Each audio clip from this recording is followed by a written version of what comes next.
Сэтгэлийн өрөөндөө агаар сэлгэсэн үү? Хүчил төрөгч. Бүх амьдралын эхлэл. Тиймээс ч бүх төрлийн биеийн болон сэтгэлийн эмгэг засалд агаар наранд байх биеийн хөдөлгөөнийг зөвлөдөг шүү дээ. Цар тахлын энэ үед өрөө тасалгааныхаа цонхыг 2 цаг тутам 10-20 минут нээж байхыг ч эмч нар зөвлөж байгаа. Хэрв бид өөрсдийгөө байшинтай зүйрлэж үзвэл сэтгэлийн өрөөгөө та ямар байлгадаг вэ? Айдас, түгшүүр, эргэлзээ, бухимдал, ганцаардал, өөртөө итгэлгүй байдал, түргэн уур уцаар, хардалт. Энэ бүхэн сэтгэл чинь өвчтөй байгааг л харуулж байгаа хэрэг.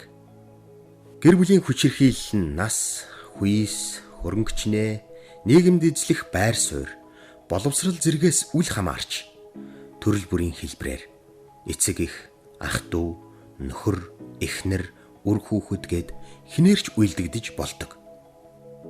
Гэр бүлийн хүчирхийлэл хизээч санамсаргүй байдгүй. Бие барьж чадаагүй, хяналтаа алдснаас шалтгаалж бий болдоггүй. Хохирогчийг хяналтандаа оруулах зорилго сэтэл бүхий шууд санаатай үйлдэл байдаг. Гэр бүлийн хүчирхийллийн эсрэг нээлттэй цонх төслийн чатботд хандаж үнэн зөв, бодит тусламж дэмжлэг авч хүчирхэг, сэтгэл хангалуун, нээлттэй харилцааг өдөр бүр шинээр бүтээгээрэй. Амьдарч байгаа гэрт чинч, амьдралд итгэж буй сэтгэлт чинч өдөр бүр цэвэр агаар хэрэгтэй. Нээлттэй цонхноос яаж тусламж авах вэ?